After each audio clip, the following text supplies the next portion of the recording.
मिर्गी एक neurological disorder है जिससे दिमाग में असामान्य तरंगे पैदा होती हैं। दिमाग में गड़बड़ी के चलते इंसान को बार बार दौरे पड़ने लगते हैं। दौरा पड़ने पर दिमागी संतुलन बिगड़ जाता है और शरीर लड़खड़ाने लगता है। इस भयंकर बीमारी के प्रति लोगों को जागरूक करने के लिए भारत में हर साल 17 नवंबर को नेशनल एपिलेप्सी डे मनाया जाता है। क्या होता है इसके कारण और कैसे मिलता है इसका निवारण, इस पर आज बातचीत करने के लिए हमारे साथ प्रोग्राम में मौजूद हैं डॉक्टर आत्माराम बंसल, जो कि एक न्यूरोलॉजिस्ट हैं।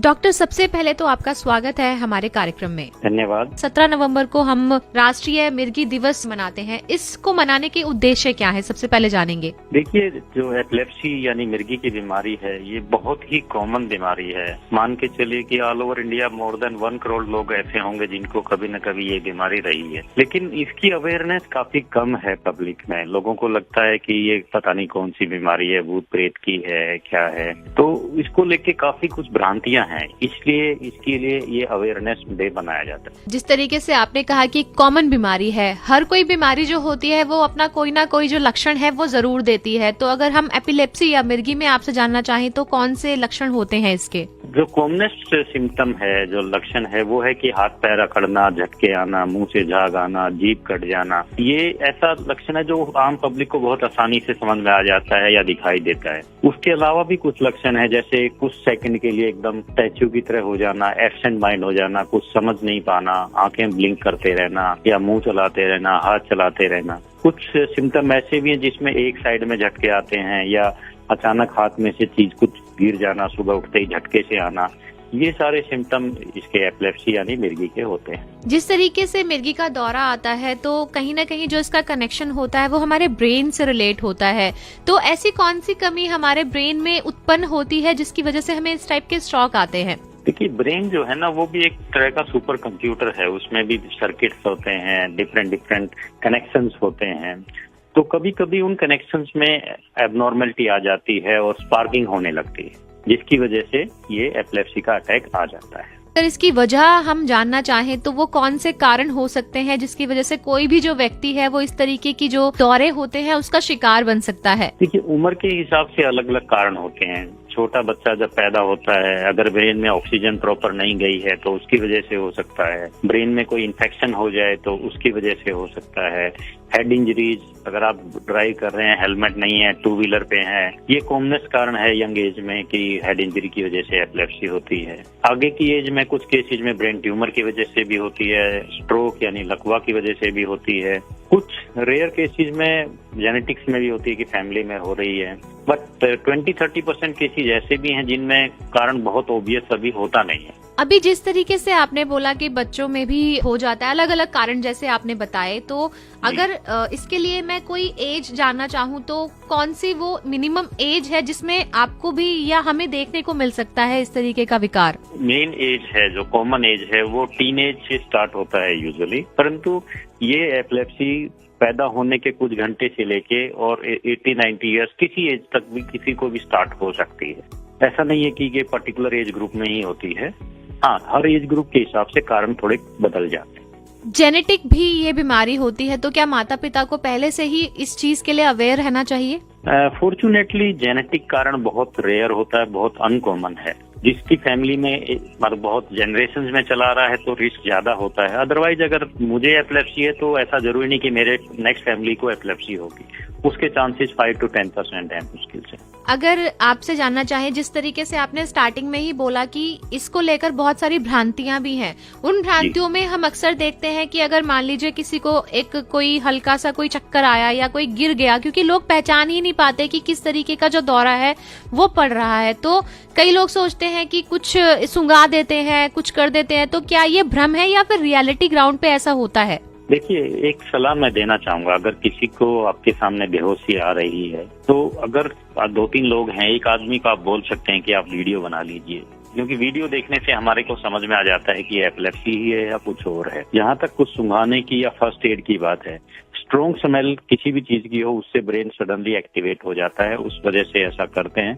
पर हम सलाह देते हैं कि आप उस टाइम कुछ मत करिए, बस कोशिश करिए कि कोई चोट ना लगे पेशेंट को, सिर को बचा के रखें, एक करवट लेटा दें और मुंह से कुछ ना दें, जैसे कि कपड़ा, चम्मच, कुछ लोग अपनी उंगली डाल देते हैं कि जीभ ना कटे। ये सब चीजें नहीं करनी है। पानी भी नहीं पिलाना है उस टाइम पे जब तक होश ना आ जाए। जिस तरीके से सर अवेयरनेस के लिए ये दिन जो है वो मनाया जाता है, तो अवेयरनेस किस तरीके से होनी चाहिए? आपको क्या लगता है कि हम अभी किस लेवल पर अवेयर हैं इस बीमारी को लेकर? देखिए, कुछ चीजें पॉजिटिव हैं कि लोगों को समझ में आने लग गया है कि हाँ, एपिलेप्सी जो है ब्रेन की बीमारी है, कोई भूत प्रेत की बीमारी नहीं है। तो जो जागरूकता है वो इस लेवल को बढ़ानी है कि जिसको एपिलेप्सी है वो भी एक आम इंसान है, वो भी समाज का एक नॉर्मल पार्ट है।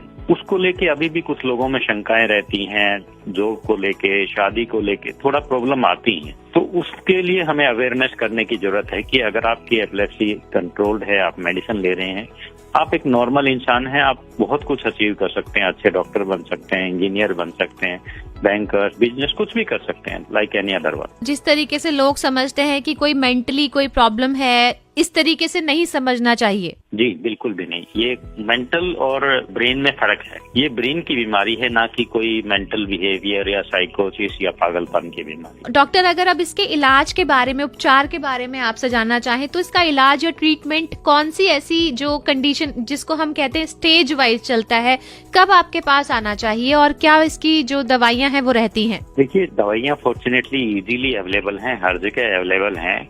अगर आपको ये प्रॉब्लम है, आप अपने नियर बाय फिजिशियन से मिलिए। अगर कंट्रोल नहीं आता है तो न्यूरोलॉजिस्ट से मिल सकते हैं, और उससे भी कंट्रोल नहीं आता तो स्पेशल एपिलेप्सी सेंटर्स हैं जहाँ पे आप ट्रीटमेंट करा सकते हैं। और ऑलमोस्ट 70-80% पेशेंट्स दवा से बिल्कुल ठीक हो जाते हैं, और 2-3 साल में इवन दवाइयाँ भी बंद हो जाती हैं। कि किसी भी स्टेज पर अगर आपके पास कोई पेशेंट पहुंचे तो क्योरेबल है, कहीं डरने की जरूरत नहीं है इस बीमारी में? जी बिल्कुल डरने की जरूरत नहीं है। जो 5-10% केसेज ऐसे हैं जिनको दवा से कंट्रोल नहीं होता है, उनके केसेज में हम आगे वर्कअप करके इवन सर्जरी भी कर सकते हैं। जो ये पेशेंट हैं जिनको इस तरीके के दौरे आते हैं, उनको क्या हमेशा अपने साथ मेडिसिन कैरी करनी होती है या फिर किसी टाइम के बाद ये मेडिसिन बंद हो जाती हैं? देखिए, ये बहुत अच्छा सवाल आपने किया है, क्योंकि क्या होता है कि जब आपको रोज रोज दवा लेनी पड़े सुबह शाम, तो आपकी एक कभी कभी आदत बन जाती है कि चलो यार, आज मैं वहां जा रहा हूँ, आज नहीं ले पाऊंगा तो कोई बात नहीं है। इसमें थोड़ा सा आपको केयरलेस नहीं होना है, लापरवाह नहीं होना है। दवा आपको साथ में रखनी है। एक स्ट्रिप एक्स्ट्रा आप अपने पर्स में या किसी उसमें रख सकते हैं जहां भी जाएं, ताकि वो अवेलेबल रहे।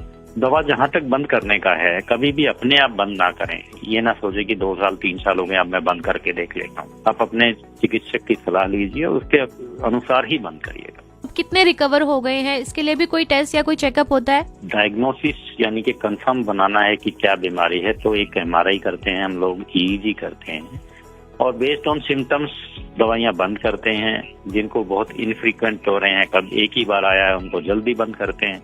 जिनको कई बार आए हैं तो उसमें थोड़ा टाइम लगता है, और बंद करते हुए कभी हमें जरूरत पड़ती है तो EEG का टेस्ट या MRI का टेस्ट कर सकते हैं। तो इस तरीके के जो पेशेंट होते हैं, क्या उन लोगों को पता चलता है दौरे से पहले कि हमें अब आने वाला है, तो अगर उससे पहले ही वो दवाई खा ले तो क्या कंट्रोल हो सकता है सर? ऑलमोस्ट 50-60% पेशेंट ऐसे हैं जिनको दौरा आने से पहले पता चल जाता है कि अभी आने वाला है। उसमें एक पॉजिटिव चीज ये है कि वो अपने आप को बचा सकते हैं। जैसे आप खड़े हुए हैं या कहीं बिजी प्लेस में, तो एक सेफ एरिया में आप बैठ सकते हैं। परंतु इसका मतलब ये नहीं है कि आप उस टाइम दवा लेंगे तो वो अटैक अबॉर्ट हो जाएगा या नहीं आएगा, ऐसा नहीं है। उससे बेटर है कि आपको रेगुलर मेडिसिन लेनी है। हाँ, कुछ फर्स्ट एड टाइप की मेडिसिन आई है जो नाक में आप स्प्रे कर सकते हैं, तो साथ में जो अटेंडेंट है उसको आप बता सकते हैं कि मेरे को अटैक आने वाला है, आप तुरंत ये दवा दे देना, ऐसे ऐसे दे देना। इसका ये फायदा है कि अगर ऑरा इसको बोलते हैं, ये ऑरा अगर किसी को फील हो रहा है तो फर्स्ट एड में हेल्प हो सकती है। तो जो आसपास के जो लोग हैं, जो अटेंडेंट जिनका आपने नाम लिया, हर जगह कोई हमारे साथ ना अगर जाए, तो ऐसे में आप हमारे सुनने वालों को क्या संदेश देना चाहते हैं कि वो अगर उनके आसपास कुछ ऐसा हो रहा हो तो वो कैसे पहचाने कि अब आपको हेल्प करनी है, तो किस तरीके से करनी है? देखिए, अगर आपके सामने कभी कोई आदमी बेहोश हो रहा है या झटके आ रहे हैं, हाथ पैर अकड़ रहे हैं, तो मेरी सलाह ये है कि उस समय इमीडिएटली उसको एक